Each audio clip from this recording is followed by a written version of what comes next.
కాబట్టి ఇవాళ సమాజంలో కొందరు ఉన్నారు.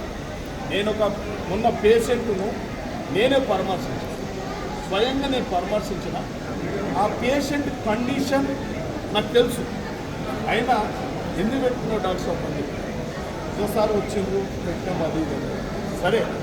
వాళ్ళకి చెప్పినా కూడా పూర్ కండిషన్ అండి, ఇది పూర్ కండిషన్ ఉంది.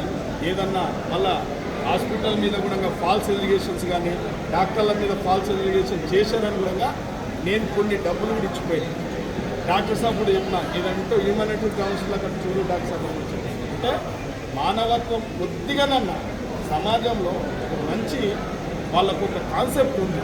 వాళ్ళకేం లేక కాదు, తినడానికి తిండి లేక కాదు, ఏదో సంపాదించాలనే ఆలోచన అయితే కాదు. నాకు తెలిసి ఒక పాపులారిటీ సంపాదించాలి, మన కుటుంబాన్ని నేపథ్యం మంచిగా ఉండి వాళ్ళ పేరు ప్రతిష్టలు మంచిగా దినదినం మంచిగా తీసుకుపోవాలని ఒక కాన్సెప్ట్ ఉన్నది. కాబట్టి మనోరన్న కూడా ఎప్పుడు వివాద రైతు అజాత శత్రువు, ఎవరికి కనబడేవాడు కూడా ఆయన అంటే వాళ్ళ కుటుంబం అటువంటిది. కాబట్టి అటువంటి సంఘటనలు వచ్చినప్పుడు మేము పూర్తిగా సహకరిస్తాం, దానికి అండగా ఉంటాం.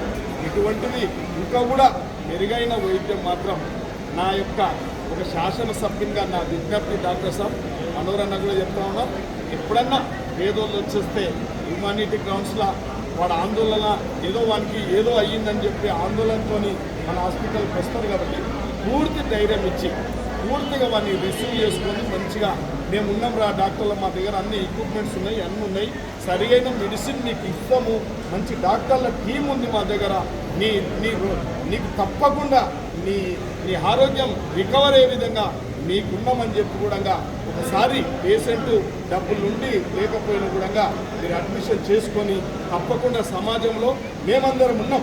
ఎవరన్నా పేదోళ్ళు అట్లా ఇట్లా ఉంటే ఒక 10 మందిలో ఒకరైనా అటువంటి వాళ్ళు వస్తారు. కాబట్టి మీరు హ్యూమానిటీ గ్రౌండ్స్లో పెద్ద పేషెంట్లను మంచిగా వాళ్ళతోని కొద్దిగా రిసీవ్ చేసుకొని వాళ్ళకి గట్టి ధైర్యం చెప్పినట్లయితే సగం రోగమే పోతుంది. కాబట్టి మీరు ఆ విధంగా ఈ ప్రాంతంలో మరి ఇంత మంచి కార్యక్రమాలు చేపడుతున్నందుకు మీ హాస్పిటల్ భగవంతుడు అంచెలంచెలుగా